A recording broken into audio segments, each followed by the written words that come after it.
बिस्मिल्लाहिर्रहमानिर्रहीम। फरमान मुस्तफ़ा सल्लल्लाहु तआला अलैहि वसल्लम जो मुझ पर एक बार दुरूद शरीफ पढ़ेगा अल्लाह पाक उस पर 10 रहमतें भेजता है। सल्लु अल हबीब। मिट्टी के बर्तन में खाना पीना सुन्नत मुबारक राशिद अतारी न्यू रूहानी इलाज लेकर पेश खिदमत एक वजीफ़ा लेकर आया हूँ मोहब्बत की शादी के हवाले से। बेशुमार वजीफ़े हैं मोहब्बत के हवाले से। ये जो मैं आपको अर्ज़ करूँगा ये मुकम्मल तरीका ऊपर लिखा होगा, इस पर आप अमल करें, यकीन का अमल रखें। इंशाअल्लाह इसकी बरकत से ख़ुद भी अगर जो लड़का है वो भी करे, लड़की भी कर सकती है, दोनों कर सकते हैं हम। तो तरीका पर लिख दूँगा मुकम्मल में। तो बड़ा मुजरब है, कोशिश करें यार यकीन का अमल रखें। रब ने जहाँ पर रिश्ता लिखा हुआ ना आपने वहाँ पर ही होना होता है।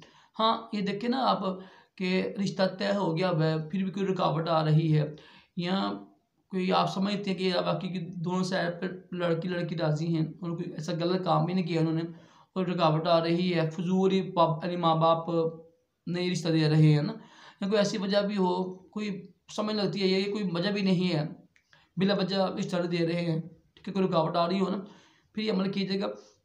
बेशक हर काम को रब ने लिखा हुआ है और जहाँ रिश्ता लिखा रब ने वहाँ होना है, ठीक है, लेकिन वज़ाइफ से भी अल्हम्दुलिल्लाह तकदीर बदल जाती है। तो आप ये वजीफ़ा कीजिएगा, इंशाअल्लाह इसकी बरकत से आपकी ये रुकावट दूर होगी। मैं ऊपर मुकम्मल लिख दूँगा, आप इसको चेक कर लीजिएगा। वो जो बात ना समझ लगे मुझे दोबारा मुझसे पूछ लीजिएगा। इंशाअल्लाह इसकी बरकत से आपका महबूब आपको मिल जाएगा। कोशिश करें शादी से पहले ना कोई बात करे, ना देखे, ना मुलाकात करे, ये जायज़ नहीं है।